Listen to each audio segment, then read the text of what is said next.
Écoutez, la situation évolue favorablement. Néanmoins, on est toujours au-dessus, hein, bien sûr, de nos capacités normales de réanimation, puisqu'on a un peu plus de 30 patients qui sont encore hospitalisés dans nos services. Et sur le département, un peu plus de 70, ce qui est quand même un niveau assez élevé. Néanmoins, on a des signes encourageants, une baisse des hospitalisations en médecine pour Covid qui continue de diminuer. Donc un solde, on va dire, plus de sorties que d'entrants, donc ça c'est bien. Et donc ça nous permet de réajuster un petit peu notre capacitaire pour accueillir un peu plus de patients non Covid, parce que là aussi il y a une pression qui est quand même importante. Cela dit, on est toujours à des niveaux très élevés d'hospitalisation, hein, puisque je dois avoir un peu plus de 130 personnes hospitalisées dans l'établissement, ou à ce niveau-là à peu près. Donc c'est quand même comparable à la première vague qu'on avait eue en mars. Hein. Donc on est en train de redescendre, mais tranquillement. Ah bah oui, oui, elle a été 2 fois plus importante, même un peu plus que ça que la première fois. Déjà, nous, c'était pas mal en termes d'accueil sur Annecy, mais là, ça c'est vraiment beaucoup plus fort, beaucoup plus rapide. C'est-à-dire que la montée a été beaucoup plus vite que la dernière fois. Il n'y avait pas encore de mesures de confinement ou de couvre-feu, donc évidemment, c'est monté assez vite, à des niveaux plus importants. C'est-à-dire à un moment donné, on faisait presque 40 entrées par jour de patients Covid, donc ça va vite, hein, donc ça nécessite une adaptation très forte. Du coup, évidemment, des conséquences aussi en termes de décès, plus importants que lors de la première vague, à peu près pareil. Un peu plus de 2 fois plus de décès à période un peu comparable.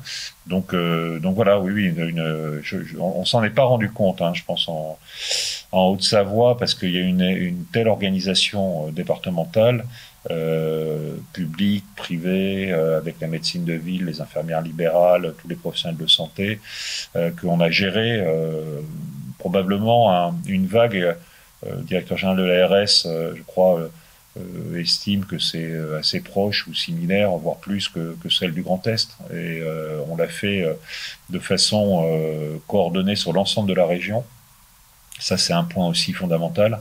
Il y a une excellente coordination par l'ARS en particulier, et notamment pour traiter de façon anticipée, pour éviter d'avoir des réanimations complètement saturées.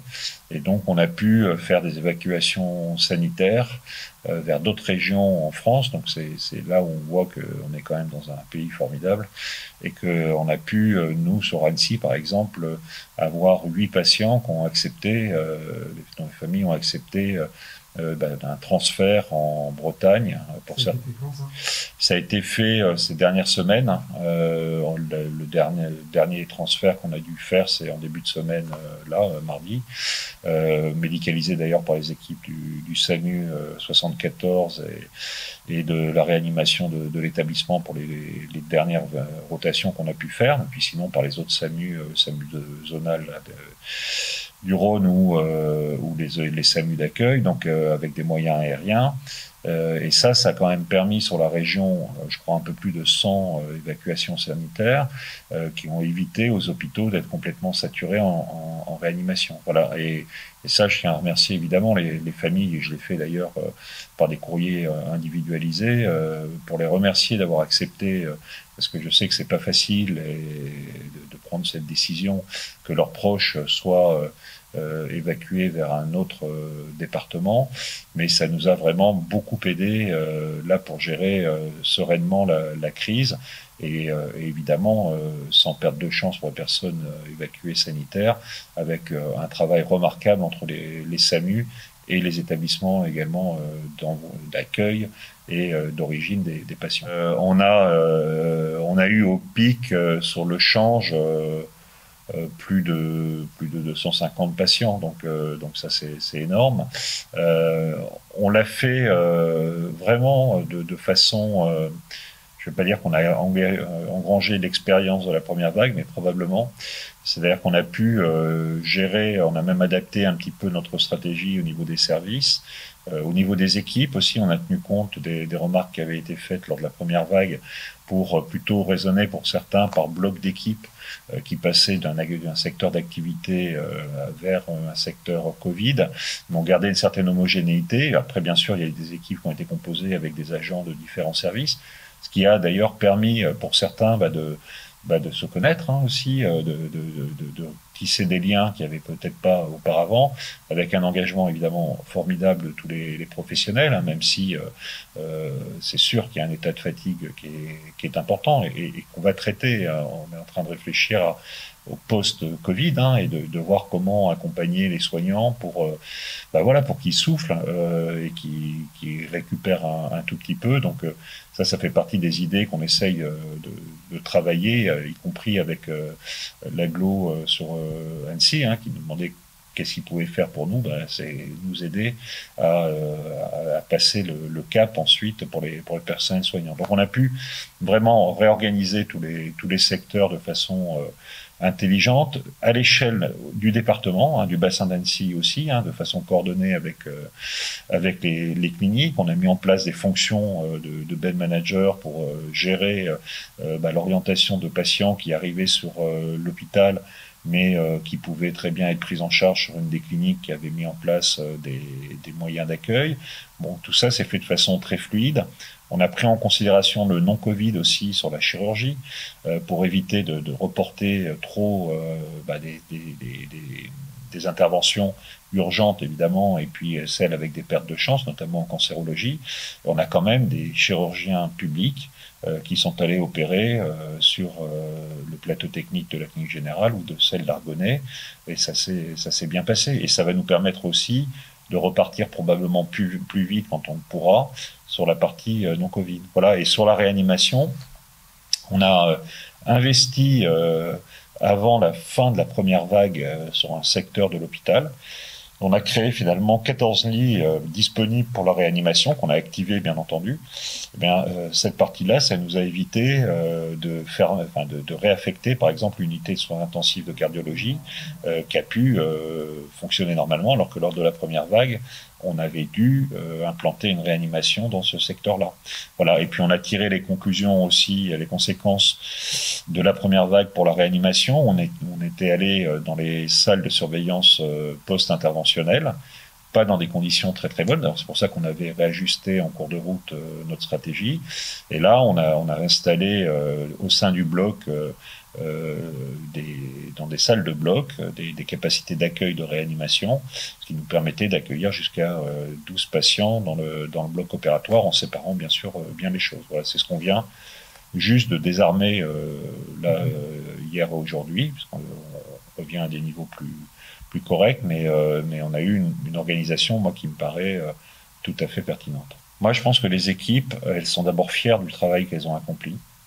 Vous voyez, cette fois-ci, peut-être ça a été moins médiatisé parce que on n'a pas eu les mêmes choses que la première vague, mais les professionnels, ils ont fait leur travail.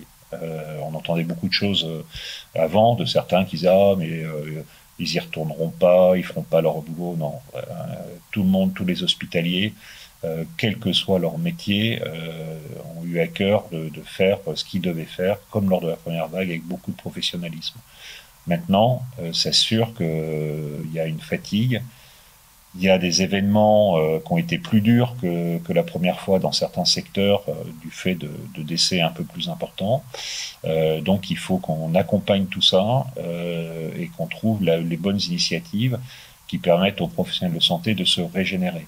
Alors c'est vrai dans les périodes de crise, mais c'est vrai, je veux dire, en général, parce que les soignants sont très sollicités. On va concrétiser l'initiative. Vous savez qu'on a eu un certain nombre de dons lors de la première vague destinés aux professionnels de santé.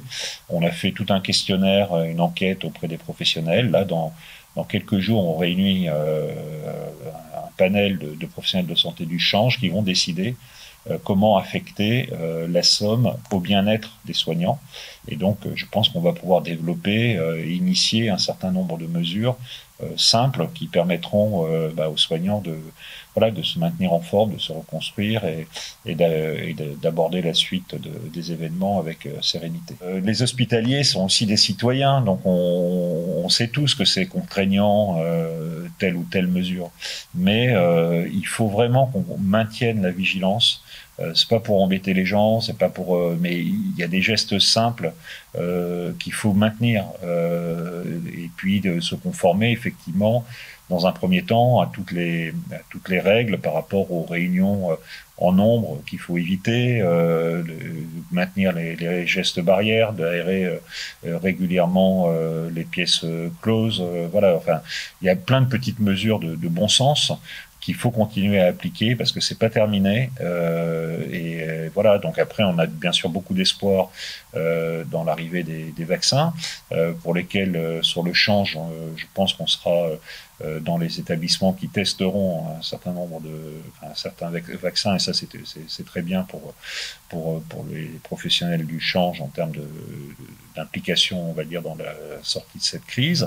Et puis il y aura tout un travail pédagogique qu'il faudra qu'on fasse aussi auprès de la population, parce que je crois qu'on oublie trop souvent que Pasteur et tous ces grands hommes qui ont fait les progrès de la vaccination ont permis d'éradiquer beaucoup de maladies. Et donc il faut qu'on renoue aussi dans la confiance dans la science et dans sa capacité à juguler ce type de problème. Voilà, donc prévention, ça c'est important, et vaccination, ça sera aussi le moment venu essentiel.